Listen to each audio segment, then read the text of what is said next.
Thanks for joining in to Sport Report. Make sure to check out part 2 of our conversation with Karlton Creech as he explains why his student athlete development program is so important to him and the players themselves. Don't forget to like, subscribe, and comment. Let's keep the discussion going to start growing.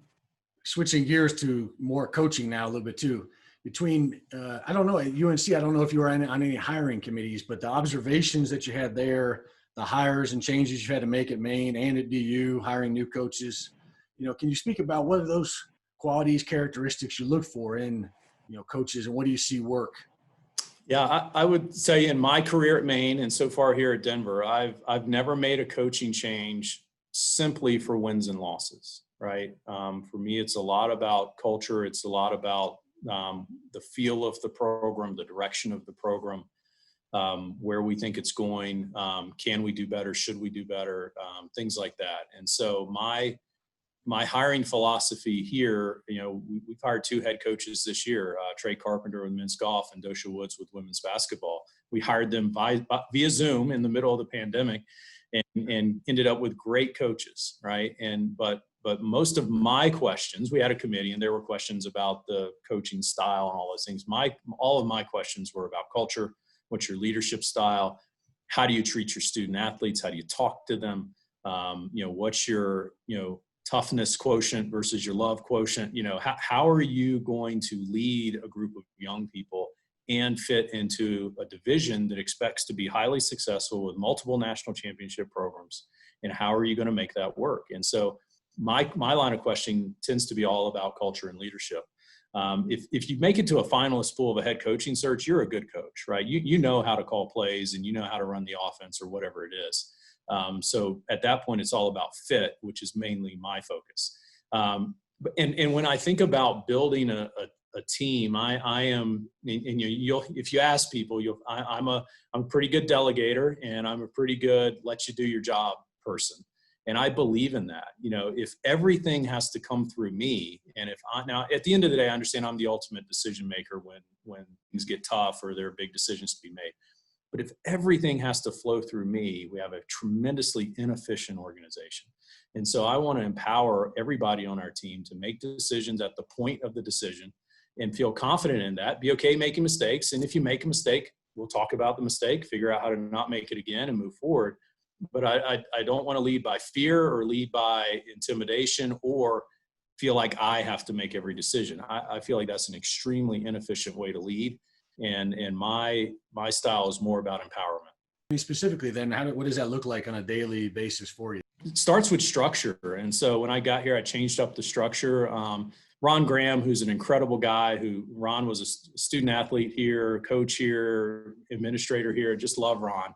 But when I got here, I inherited a structure where every head coach kind of reported to Ron, which was not fair to him and not fair to the head coaches. And it worked for Ron because Ron was such a great person and great administrator. He made it work. So when Ron retired last year, I redid the structure. And we have 5 deputy athletic directors now, each with primary sport administration responsibility. So we've spread out responsibility in our organization. So it's not just with me. And it gives our coaches much more daily contact with administration, which is very important. The lines of communication have got to be open. And if the only line of communication is to me, it would be limited. So I've tried to make changes structurally and then empower those people to lead and to take ownership of those programs and to really be the AD for the programs where they're the primary administrator. And it's interesting in our current situation, we're communicating more than we ever did. I used to have a weekly kind of division leadership team meeting. Now we meet daily, right? We talk every day at 10 a.m. we talk and we meet for at least 30 minutes, sometimes an hour.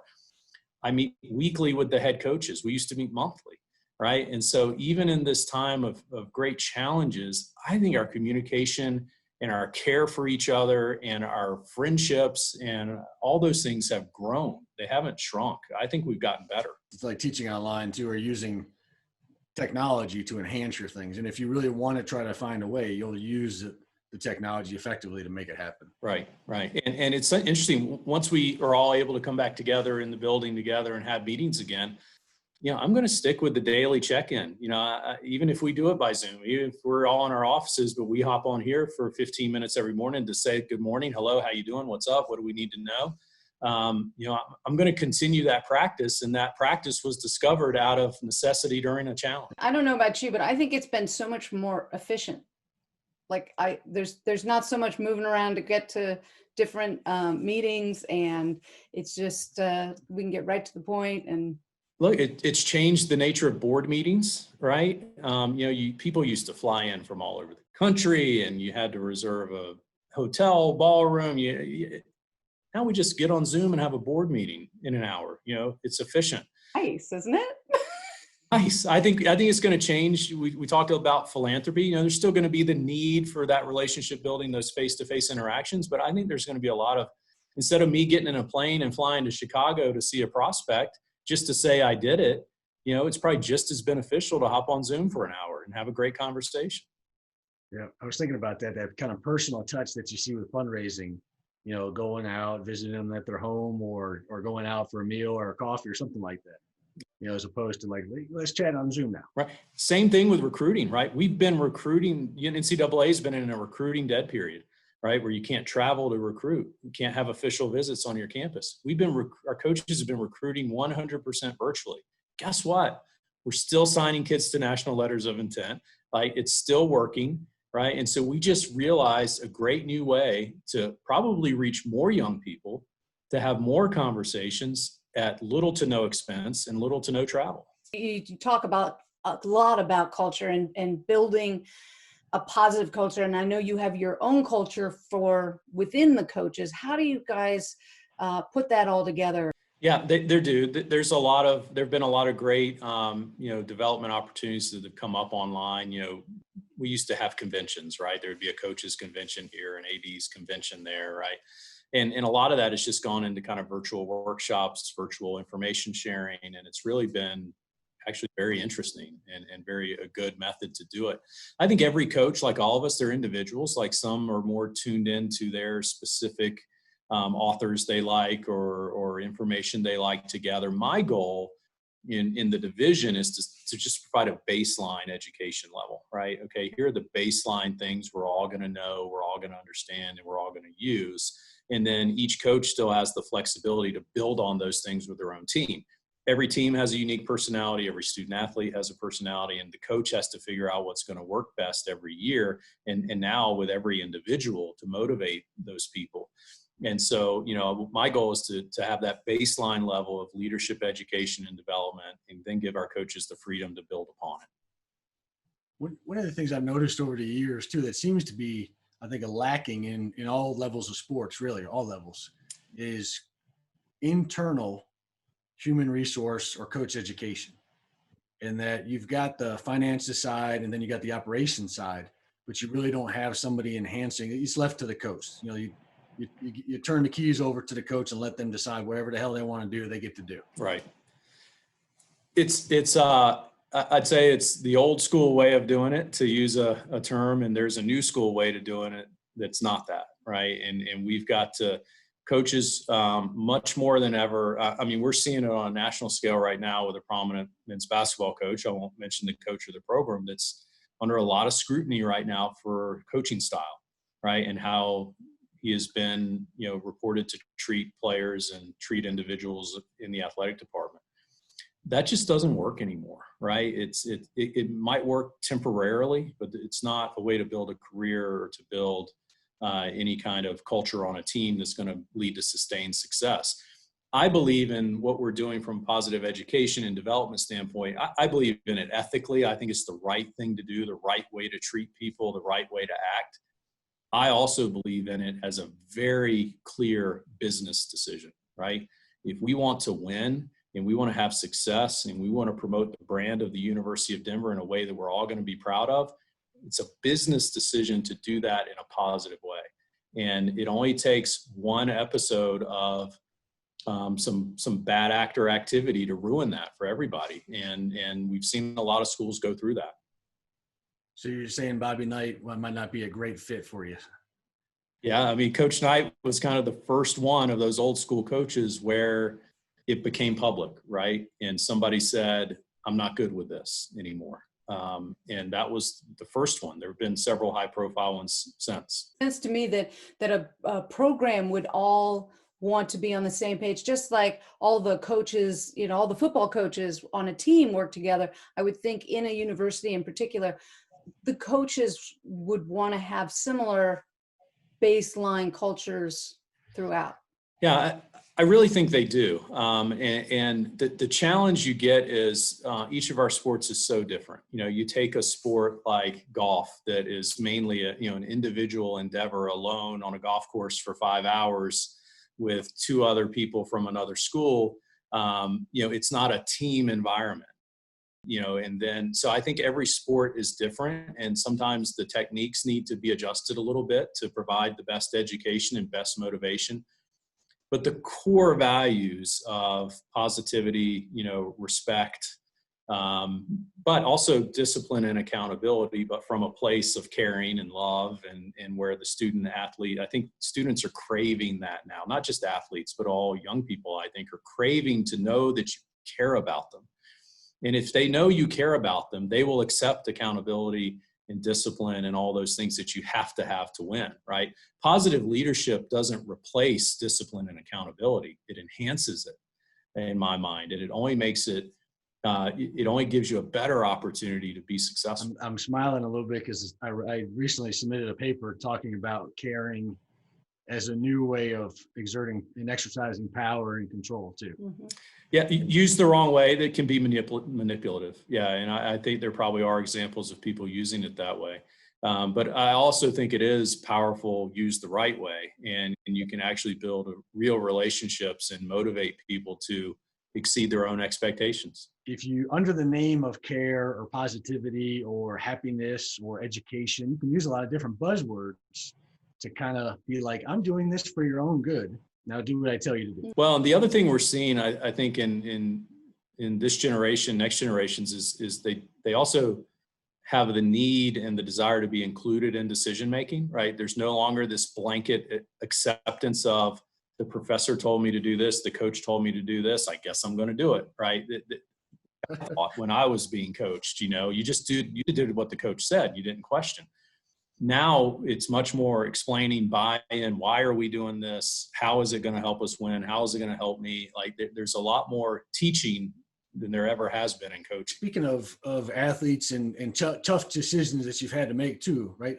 Can you speak a little bit about the swim team that you had to suspend, and maybe what's the status with that, and how all that has kind of went down and maybe went against some of the issues that we're just talking about? Sure. Well, I think one very important part of a strong culture is clear expectations, clear standards and expectations. And positive leadership and positive culture doesn't mean we ignore standards and expectations. And as we launched a whole entire university trying to get back to business, right, to try to open up, to try to have in-person classes, to try to get our teams back just practicing, right, just getting out there with their coaches and their teammates, was a tremendous amount of work by so many people. And it's extremely, still to this day, as we're talking right now, it's very fragile, right? It is so fragile what we're all doing right now in higher education. And so one thing we did early, even before our student athletes returned to campus, we just set very, very clear standards and expectations about what this fall quarter was going to look like, and very clear that it's going to be very different than anything you've encountered before. There's not going to be strike two, right? I mean, we can't afford mistakes for the next 10 weeks in the fall quarter, because mistakes could mean the university shuts down or our athletic program shuts down. I mean, there were dire consequences, and there still are.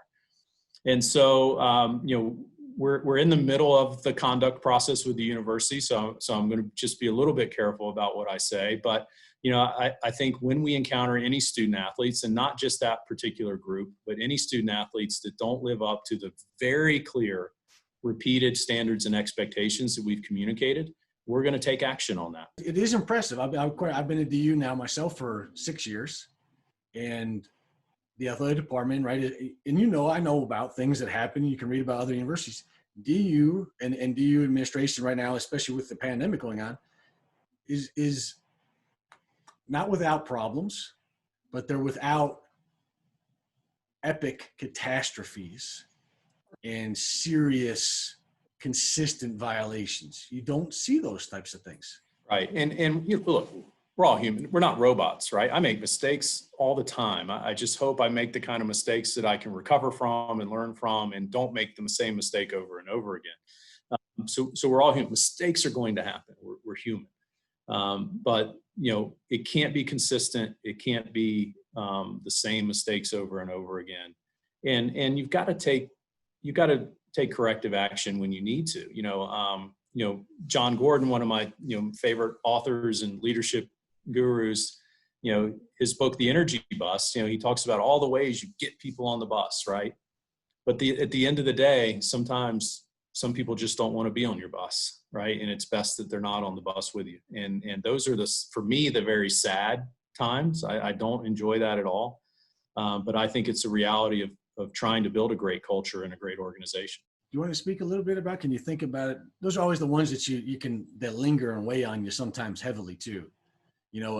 Maybe a coach that you supervised, or an athlete that you tried to remediate, that you weren't able to really get through. And at that time you just had to let them go.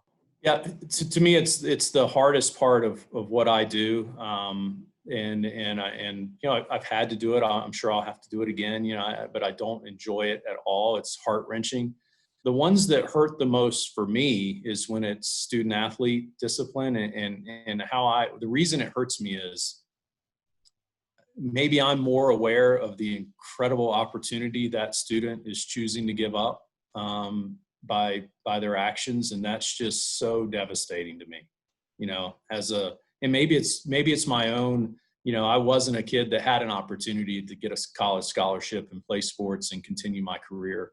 And when I see young people make decisions consistently, and the result is that opportunity is taken away from them, or they choose to give that opportunity up, it breaks my heart. I just, it's devastating to me when that happens. But it is a part of what we do, and it's a part of those individuals' learning experiences and life experiences. But it's not easy, and not something I ever look forward to. Where does your own sense of, and I've heard the same stories from a lot of people, and you read other reports, and I'm a faculty, so I get to criticize everything now. But where does your own sense of humility and that compassion come from? That's sometimes not a typical, we don't associate that often with leadership and the head AD, Yeah, I probably credit my parents. Brian, I'm a first generation college graduate in my immediate family. My parents, great people, provided me with a great upbringing, but, we're not, both in their own lives prior to getting married, we're very poor people, rural North Carolina, very humble, very hardworking. And, I think eventually some of that's just got to rub off on the kids, and so, I think that's where it starts, just not, I never would have, if you would have asked me, I'm 48 years old. If you would have asked me 30 years ago, right, are you going to be the AD at a Division I university sitting in rooms with presidents and donors, I would have said, what are you talking about? Right? I never could have imagined that for myself. So, I'm not sure if it's humbleness or just dumb luck and stupidity. I never pictured myself in this position until much later in life, right? And I had to be pretty diligent about getting here and working hard to get here. So I try not to take it for granted. I'm grateful every day. What were you thinking? You were a political science undergrad, is that right? I was political science. Shows you I wasn't thinking about much in college, right? No, I tell you what I thought I was going to do.